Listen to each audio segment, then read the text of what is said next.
Hey, did you know Long's Products is a family-owned janitorial supply with mops, brooms, trash bags, and they even have food service disposables, carry-out plates, and to-goes? Check us out.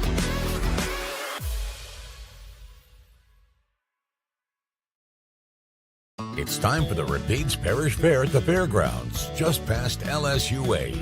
You'll love the Mighty Thomas Carnival rides and your favorite Carnival classic foods on the Midway. Admission is just $2 per person, and kids 5 and under are free. Stop by the Livestock Barn or Barnyard Nursery, or visit the Why Not Stop Stage, the official fuel stop of the Rapides Parish Fair. Go to rapidesparishfair.org for more information. We'll see you at the fair.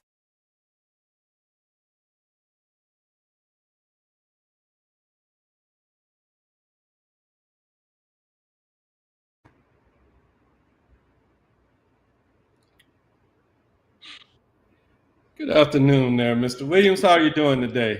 Hey, good afternoon, Brother Jack. I'm doing good, man. Glad to be with you this afternoon. Good to be with you as well. Look, it took us a little bit to get here. Sometimes we have those technical difficulties. So at least you got it going on, and I'm just glad to be with you and the crew again. I mean, it's been a while.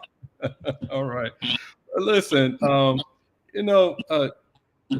speaking to some of the residents here in Alexandria, a lot of people have a lot of concerns about what's going on in D.C. And given the fact that you have announced that you are a candidate for the 6th Congressional District, we thought it was only fitting to reach out to you and see get your thoughts on what's going on in D.C. Okay. All right.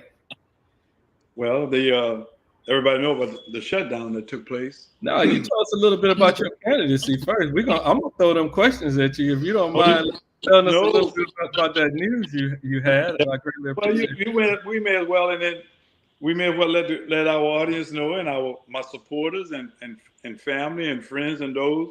I had to make a decision with the new closed primaries and the new way that elections will be handled in Louisiana. I don't know if a lot of the listeners are aware, but coming 2026, they'll be having closed primaries. And what that means, Democrats vote for Democrats, Republicans vote for Republicans, and no party registered voters can vote for either candidate. And I had to make a decision, Brother Jack. The last election really showed me how unfair and unrealistic working with the Democratic Party to try and achieve some of the goals for the common people and for the families that have been really left out, because they were consistently trying to just keep everything status quo. And I took the opportunity now to switch parties. And I didn't switch parties because of politics. I switched because of principles, because I've always, who's more conservative than we are? We love the Lord. We for family. We honor the Constitution. But I think the Democratic Party in Washington, D.C. have transcended down to Louisiana, and everybody is trying to operate under the same music, and I just couldn't see it. And if you would allow me, you might see I wore this shirt today, and it said, "I will not lower my standards to raise yours." And that's something that I raised my kids with. It's something that I teach my Sunday school classes, that God has set a precedence for men and women to live by. And it's up to us as individuals to set that standard within our own life. And I cannot let a party, I cannot let an outsider, I can't even let my own in-laws and some of my outlaw friends and families convince me to move any direction that I don't feel comfortable with. And I told my family, I told my friends, good leaders make tough decisions at the right time. And I have reached out with the Democratic Party for the last 20 years. They have shunned me because of my conservative views and how sometimes I want action more than lip service. And I feel this is the opportune time for me to switch parties and get into the political protocol or the transfer portal, just like these college students do, or even professional athletes. They'll switch a team in a heartbeat because of their talents and their skills. and my talents were not being used, my ideas were not being used, and the same people was making decisions for the mass of the Democratic Party who had none of our interests in mind. So that's why I changed, and here we go. Peter Williams haven't changed. My zeal to help everyone in the state of Louisiana, District 6, and brown, black, yellow, green, red, whatever color, or whatever party. The only thing changed is that from a donkey to an elephant. And you may have recalled sometimes they even called me a dino, which is Democratic name only because of my value for agriculture and forestry in the rural communities. I didn't fit the urban scene, some of them told me. I went to USL instead of some of the other HBCUs or colleges, so I was an outsider, which is kind of odd to me. But what I found striking, Brother Jack, with this transition from Democrat to Republican, the current president was a Democrat. The two leading senators used to be Democrats. And how many from Rapides Parish switched from Democrats to Republican and nobody said anything? But what I think was ironic, they never thought that an African American or a man of color had enough heart, had enough understanding that sooner or later I had to get off the plantation. And you had to make a decision because we were steady fighting and working, making promises, getting promises, and wasn't receiving. So that's my position. And I hope a lot of people understand it. I hope they accept my transition and my change from the party to where I'm in now, but embrace me as the same candidate, as the same man, Peter Williams, with agriculture, health, housing, education, transportation, recreation, and incarceration with prevention and instead of retention as my platform, just like I did before. So that's it, Brother Jack. Here we go. I can't hear you. It looked like somebody must have cut us off.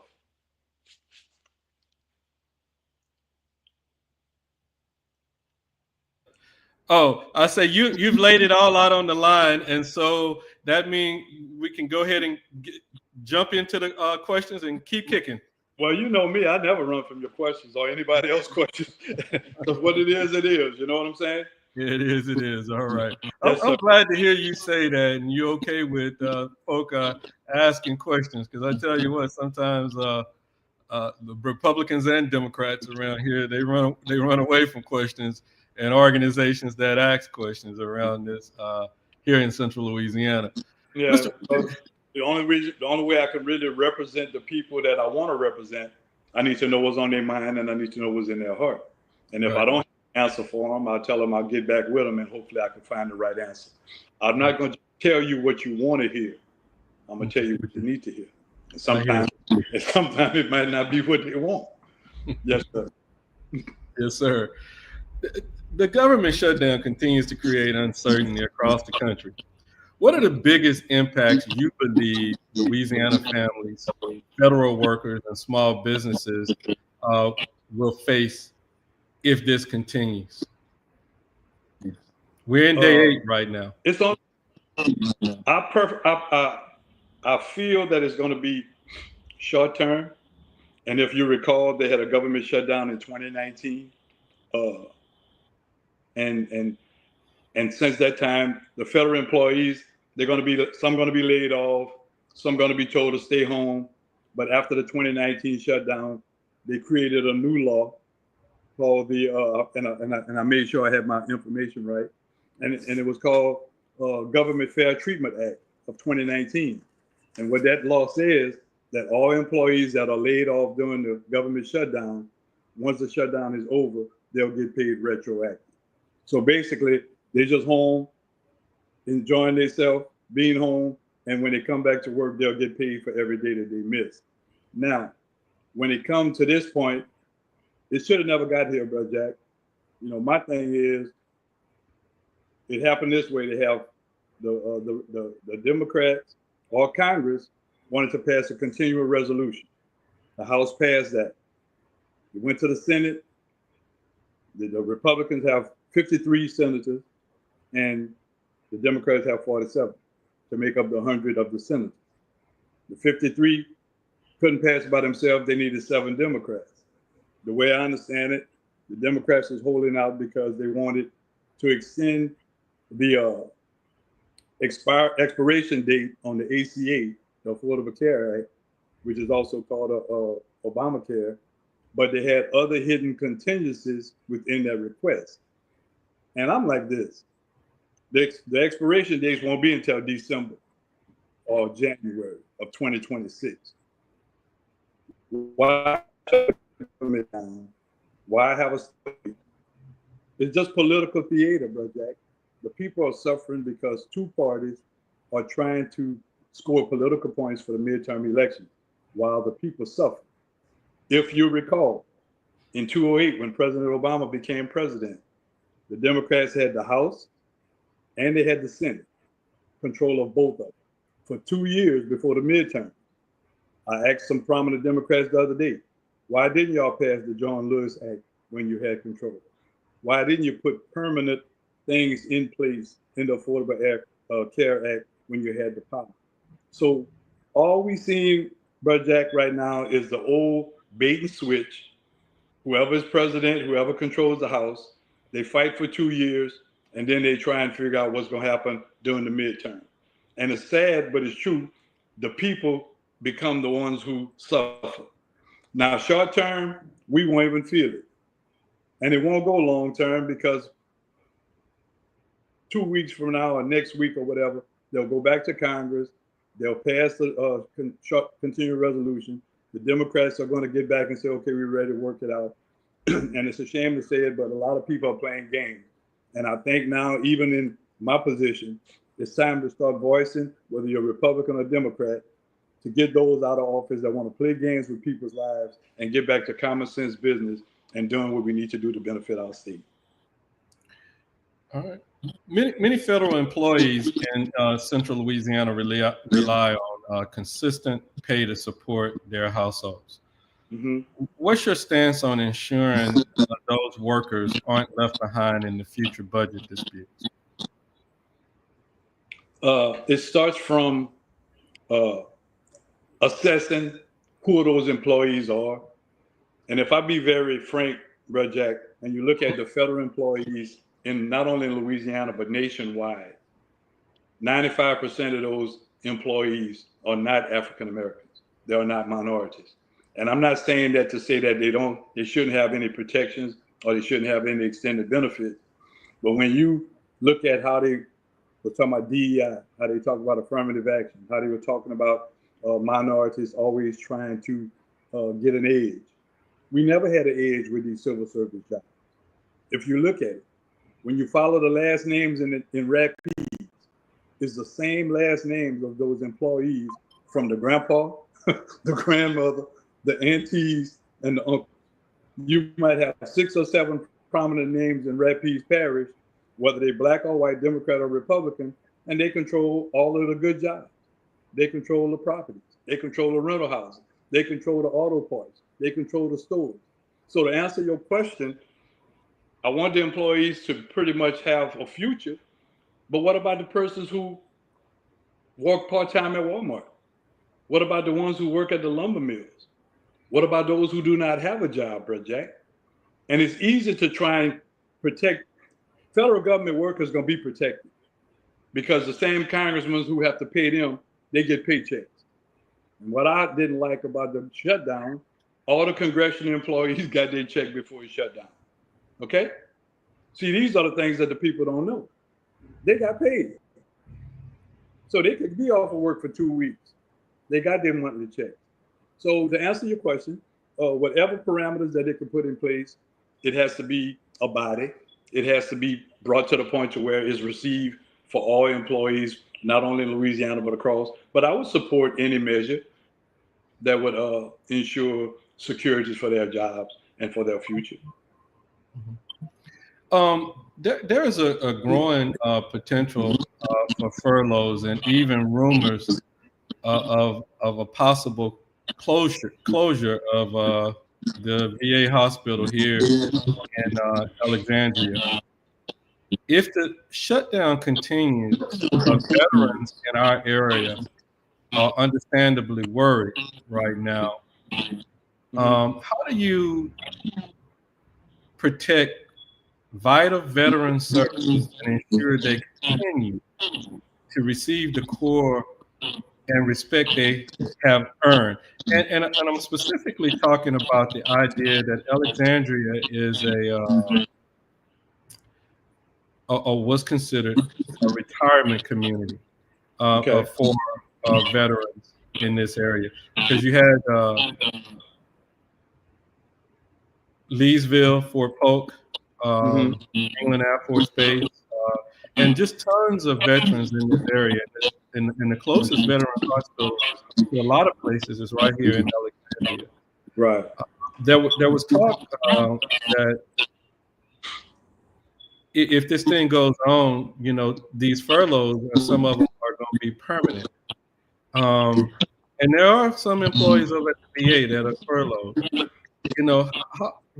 With this uncertainty with a lot of the veterans in the community, how do you tell them that this thing is going to be okay when they're dependent on medical care from the VA system? Right. If you look at the laws of any shutdown, within those laws they call for shutting down and furloughing and laying off non-essential workers. So the VA hospital and all of their services should be essential. And secondly, that's where your leadership come in. We have the speaker, we have the majority whip, and we have a governor currently that's supposed to have a good relationship with the president.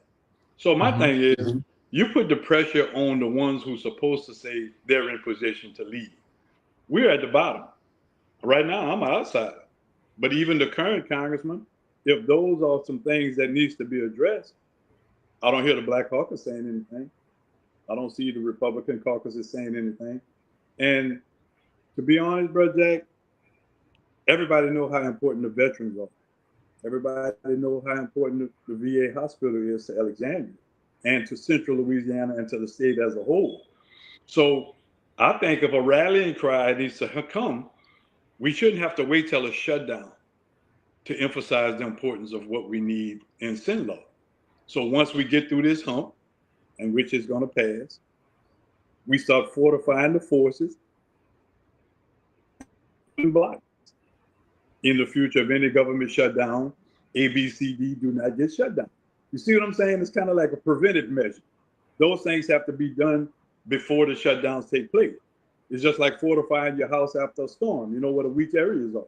That's why they put hurricane mitigation programs in, elevating your house for floods. So we do the same thing for our critical facilities, whether it be the VA, whether it be the National Guard, whether it be our Armory, whether it be I-49. So to answer your question, in the future, or even now, you have to just tell, now, if they're going to get paid, which I just mentioned about the Government Fair Treatment Act, that's written 2019. That means if you get laid off for 2 weeks, when it's over with, you get your money back retroactive. So they're not going to lose money. So that's the first thing you could tell that employee. They might tell you to go home, but at the same time, there's a law in place saying when you report back to work, you'll get all your money. And that's a safeguard that's already in place. So it's a catch-22, Brother Jack. And I feel, and you feel, because you hear it all the time from the people in Sin Law. But I think these are the times that common folks like us, because I'm not an elected official, you have a voice with UrbanCast and all your constituents. We need to just take the government to task, whether it be Democrat, Republican, or independent alike, and say these are critical areas in our community that we do not want to touch in the event of another shutdown in the future. And hold those in power accountable. And that's the best thing we could do, and the only thing we could do from a democracy side. Right. That's how I do it. Well, Mr. Williams, the other thing that concerns me is there are a lot of folk that are talking about, SNAP benefits, Social Security benefits, Medicare, Medicaid, all of those kind of things. I know some of the Medicaid probably implemented by the state, but it gets funding through the federal government and all that kind of good stuff as well. If this thing goes on, continue for a while, there's the rural community and the urban community, which both of them are when you look at it, the rural America almost look just like inner city Alexandria, inner city, as it relates to social economic backgrounds and stuff. These things appear to be going to hurt them. What can be said about, putting these folk in jeopardy? At least among us, we're going to make them bear the biggest brunt of this thing. Right. If we continue. And if you recall, when I was on the campaign trail, I also mentioned, when I mentioned agriculture, I talked about SNAP. I talked about WIC, women and infant children. I talked about the family feeding programs for the elderly. I was before this curve, but folks didn't want to hear it because, that's not going to happen, or the Democrat is not going in those directions. And now everything that I talked about in those 5 components is happening. But the Bible said the poor are going to be with us always. And you have all these Christian left, Christian rights, and all these talking about how Christian they are, but they're the main one not protecting the poor and the sick. To answer your question, the EBT and the SNAP. Let's look at Rapides, for example. How many stores that you know in your area and you go to, Brother Jack, that say we do not accept EBT? You see what I'm saying? They are creating. You see what I just did to you? They are already taking our SNAP opportunities away from us, and nobody's holding them accountable. They're not saying the machines are down. They're not saying they're having technical difficulties. They are just saying we do not take EBT. You know what you're telling me indirectly? When you don't take EBT, you're telling me you don't want Peter and Baby's kids in your stuff. Okay, these are the conversations they don't want to hear. I talked about one time creating a WIC warehouse where you do like a wholesale Sam's, and you have all of your WIC, your SNAP, your food stamp programs under one roof. In case you have a disaster or a shutdown, people still can go and get all of their benefits because they were eligible for those programs. Or they thought it was way too far-fetched. Oh man, we won't have that, we're gonna need that. So to answer your question, Brother Jack, you remember how they used to tell you and I before we caught a whipping or was punished, they said the good gotta suffer for the bad? These are just some of those times, little brother. And if it's gonna be wake up time for the people, they're gonna have to look in the mirror and decide, do I keep sitting on the sideline, continually voting for the same people who are getting their paychecks, who family is fed, who living in a nice neighborhood, which I'm not knocking anybody's financial success, but couldn't care less about Lower Third, Willow Glen, all right, less work, Simsport. So we are at the mercy, so to speak, of the government. Louisiana, 50% of their budget comes from the federal government, Jack. I tried to tell them that. If anybody in Washington, D.C. decide to get upset with Louisiana and say we are no longer providing the federal monies that you normally get, everybody would have a hard time. Our budget this year for Louisiana was $44 billion. $22 billion came from Washington, D.C. Okay? And the way it is in Washington now, you either dance to my music or we're going to cut your budget. So I didn't answer the question directly because there's really no answer about how we're going to safeguard those that's on SNAP, WIC, and food stamp, other than have emergencies like you have for hurricane, have emergency food stamp, emergency SNAP. But the myth that I want to clear up while you're on that subject, a lot of people believing that black and brown, wearing out the welfare system, wearing out the SNAP system, wearing out the food stamp system. That is not true. We are the lowest portion of that food chain. Whites, Hispanics are the top 2 users of SNAP, WIC, food stamp, Medicaid, Medicare in the United States because they're the larger population. Now, what I have with folks that I know in my area and other folks that receive WIC, food stamp, and whatever, are we adequately using those benefits for what they're intended to be used.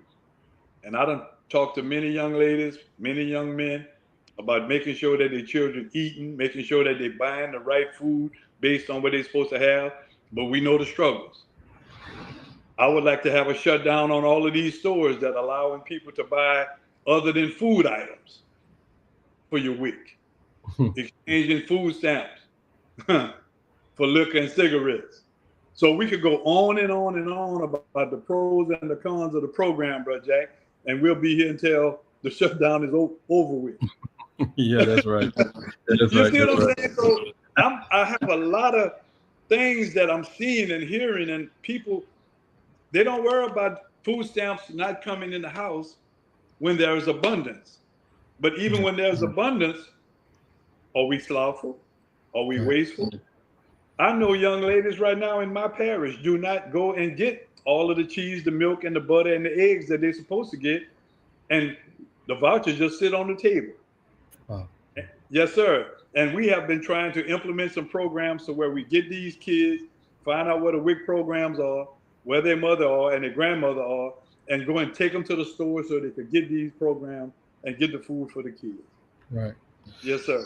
So I may have been going around in circles, but to answer your question about the SNAP, the WIC, the people on these benefits, they're going to make a mechanism for them. I don't think America, even Louisiana, would just stand by and let our citizens starve and not eat. That would just be inhumane. Okay. And I don't think we'll let it happen. Doing a recent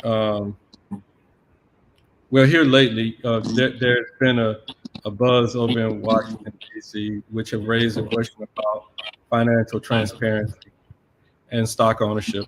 How do you view the issue of elected officials or candidates holding investment companies that do business with government entities? And what standards of transparency would you commit to if elected? Well, I've never really believed in taking advantage of a position to enrich myself, and I know how many folks that we know, even past or present, either went to Washington D.C. or even came and got into a local position, and probably was living paycheck to paycheck when they got in, and came out as a Fortune 500 millionaire. So I would be opposed of it. I mean, I would, if I, all stocks that you have before you become elected official, anything that you did before you became elected official, and if there's a conflict, you either divest yourself or don't participate. But the problem we have now, a new precedent has been set. Number 47 said there's no conflict of interest. So you know, it's the leader of the free world. So, but to be serious about the whole thing, I don't think stocks and trading should be allowed, especially if a person sit on a committee. You know, and agriculture is my pet peeve. If I'm on the agriculture committee and I know that John Deere have a subsidy where I could get 2 tractors for $1, well, I'm not gonna go and buy 20 tractors for $20 because I heard that information before everybody else. You know, there's now fair market business, fair market trading. I think if it's something that a person did before they got in office, it should be first of all, on your financial disclosure statements, you got to disclose those things. And after you get in office, I don't think any committee you sit on or any opportunities that come to you outside of your normal scope of your business. Just like us, we have a tree farm, and even selling trees to the federal government. The federal government was my major company, my major customer, USDA, U.S. Fish and Wildlife Corps of Engineers. So when I become congressman, if they have a need for 1 million trees, all I do is abide by the fair bidding, let my company bid on it, but I should not seek an unfair advantage. I should not be looking to see what the bid prices would be to give me an unfair advantage. So within your normal scope of business, I think everybody should be able to operate within those general norms. But trading, I think if you just cut it out altogether, a lot of people, those who are going to be opposed of it, are those who have enriched themselves with inside trading. So that's how I feel about it. Okay. I want to turn our attention a little bit to there's a talk that the governor requested funding to call up, about 1,000 Louisiana Army National Guard or National Guard members. Some residents support the move, while there are many who don't support the move of military coming into our towns and our cities. Here in Alexandria, again, we try to just call a spade a spade. We got folk that are saying, hey, let's move them in. But on the same token, we hear from the elderly in the community who say, I just don't even feel safe sitting out on my porch any longer and getting the cool breeze of air.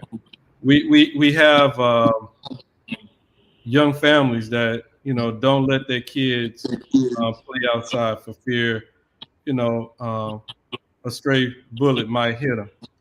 Right. Yet our local leaders here in the Alexandria area downplay the seriousness of what it appeared in our community. We even, we're on the top of almost every single list in the country when it comes down to comparing us to other places.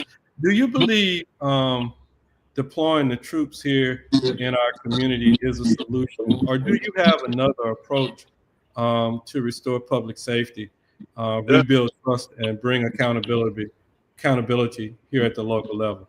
That's interesting. You asked that question. I remember I ran for Senate when they had David Duke and before John Kennedy got in office, and crime was a big problem in Alec, and we were at the in Alexandria having a forum, and they was talking about gun control and gun violence. And I told them in that meeting, and I still feel the same way, we have no prevention policies on the books to deter young men or women or gangsters or violent men from committing those crimes. Once they commit the crimes, they cut a plea deal, they get a chance to go to the prison of their choice to hang with their buddies, become a 3-meal, 3 cots, 3 meals in a cot, AC, waiting room, walking trails, and then they come back out, no reform, nothing, and come back to the same neighborhood to cause havoc again.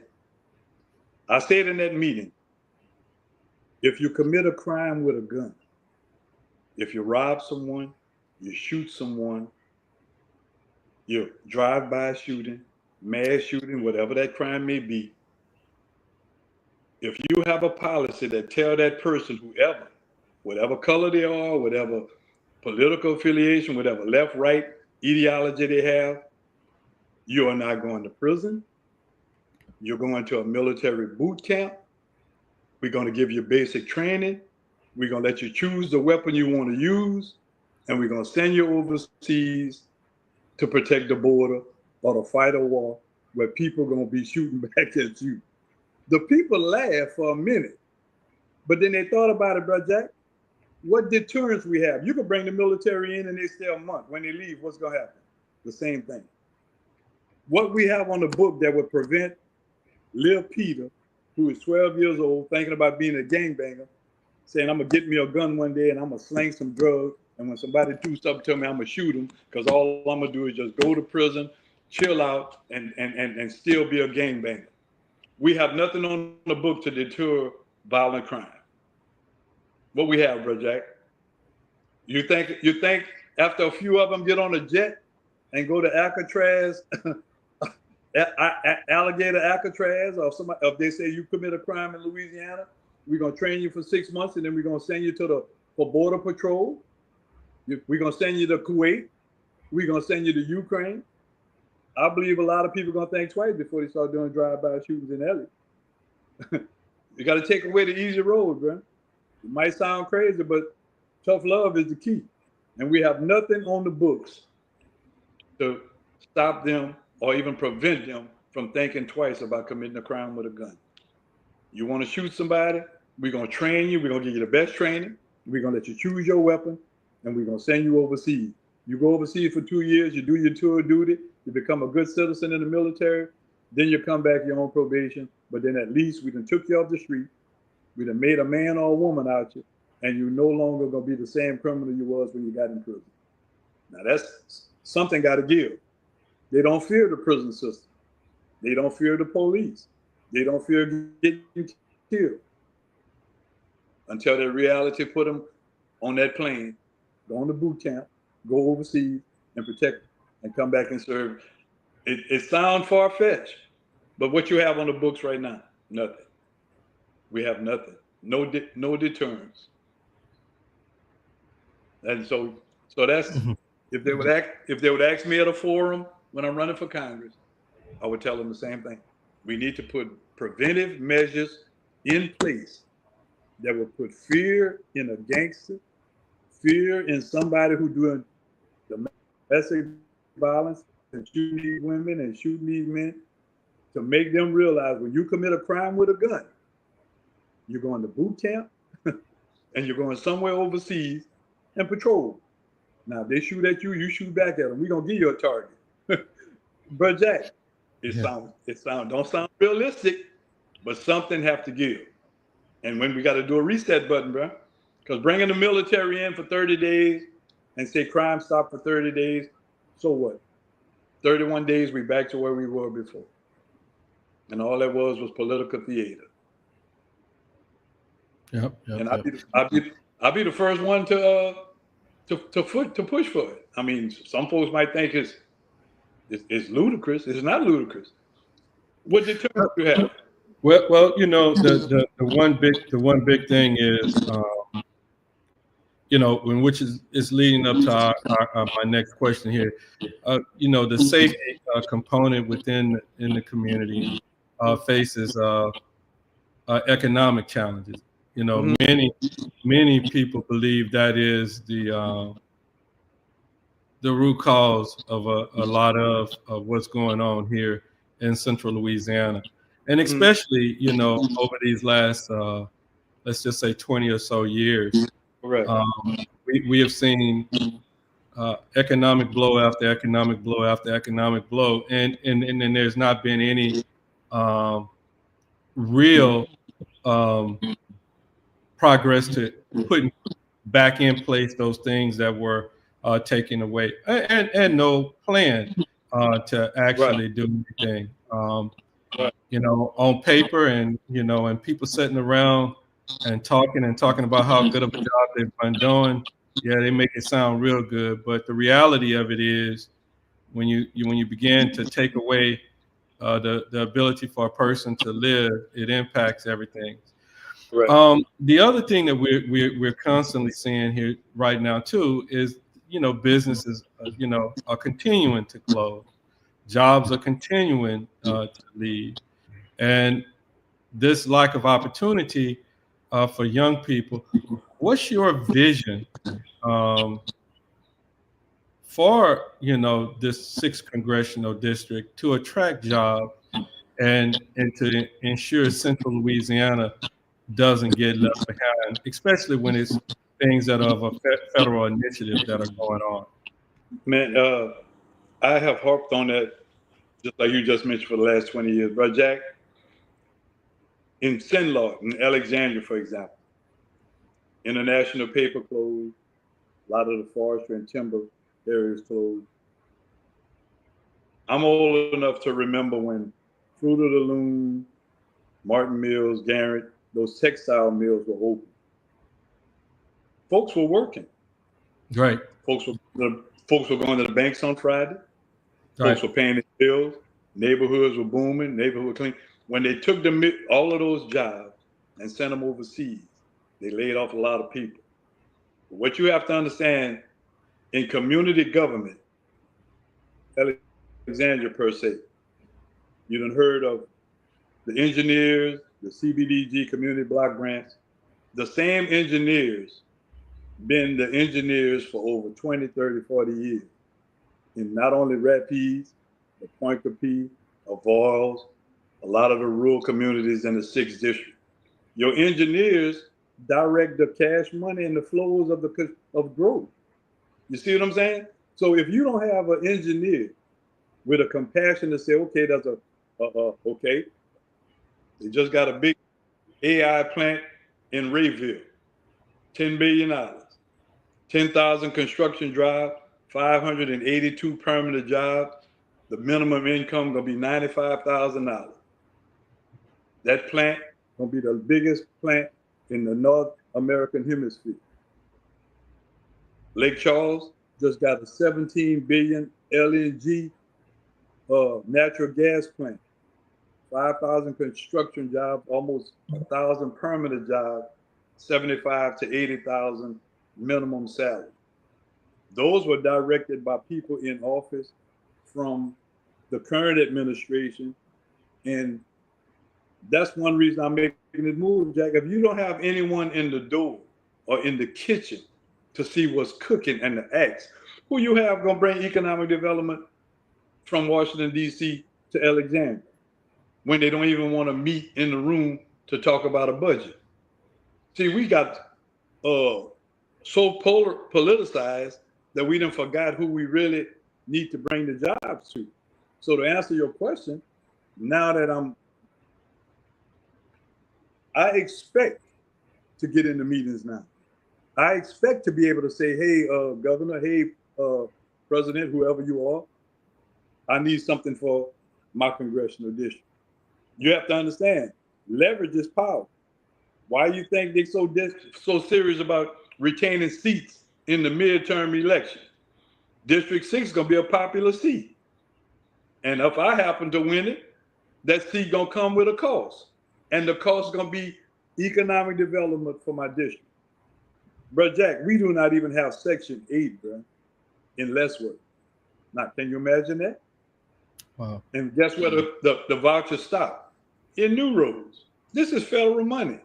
But the powers that control those vouchers tell the people in Leesworth, if you want rental assistance, you have to move to New Roads. Now, what kind of sense that makes?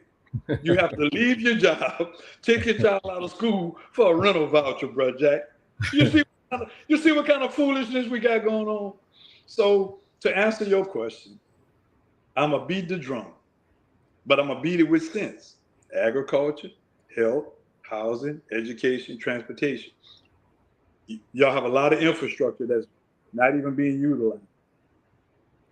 They have warehouses in Alexandria not even being utilized. You know the biggest leaser of warehouses? The federal government. They create jobs.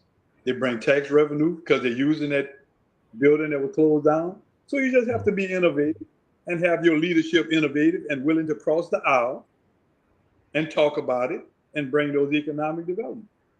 And how long they've been talking about grocery stores in the lower thirds? Okay? Because I heard the conversation.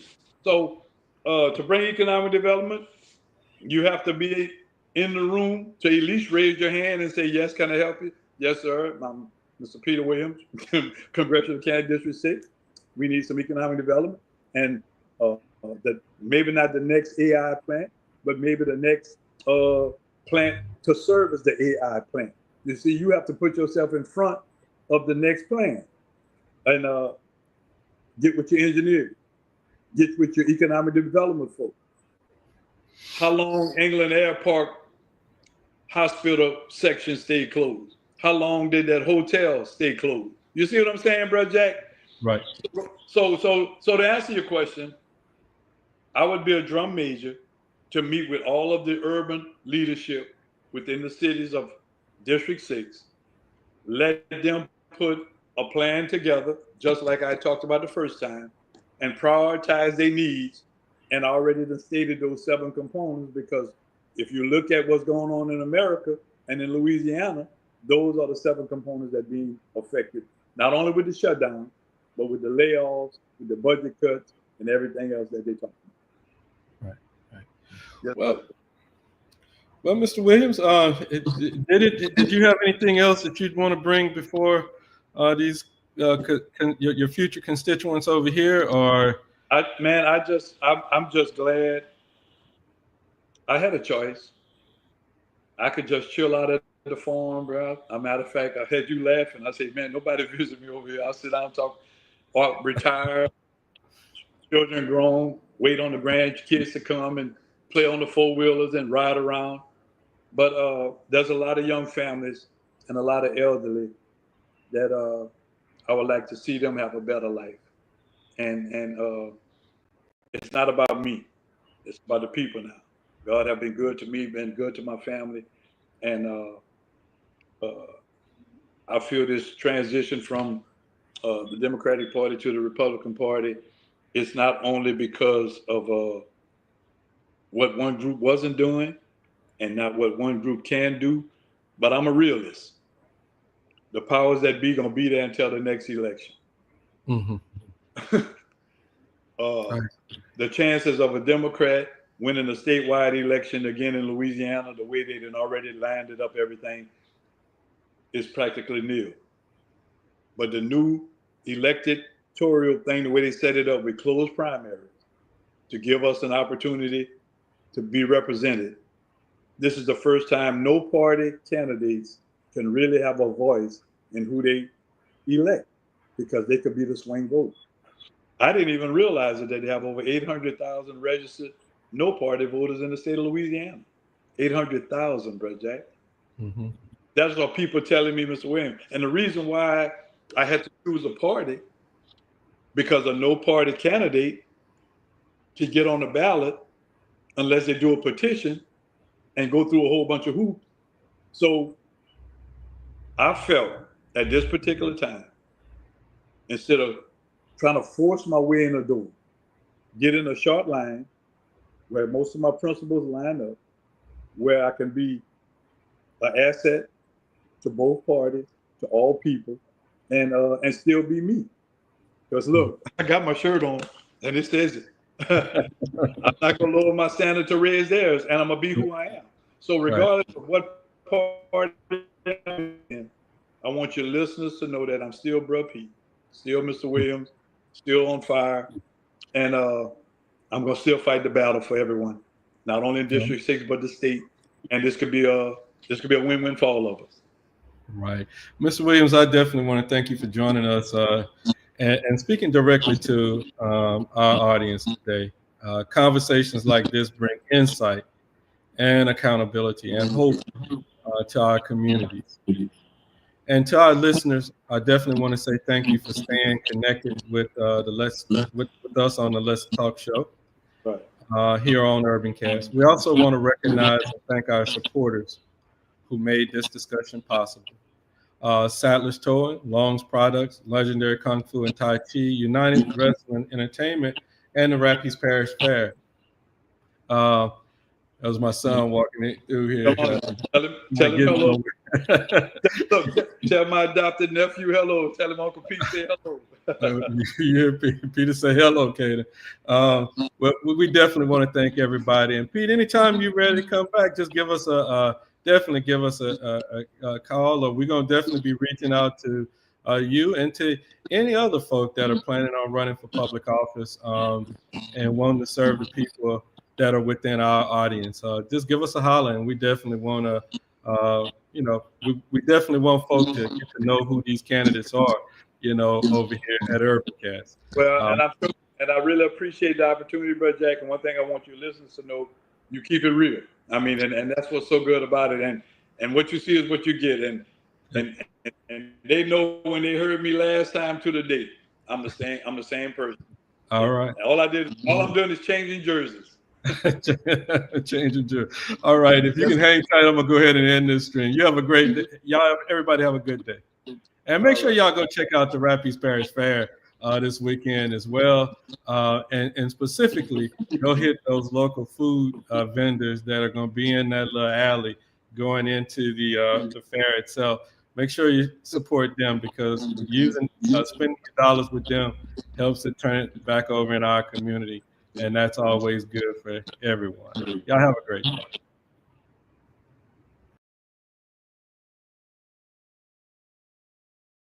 Hey, did you know Long's Products is a family-owned janitorial supply with mops, brooms, trash bags, and they even have food service disposables, carry-out plates, and to-goes? Check us out.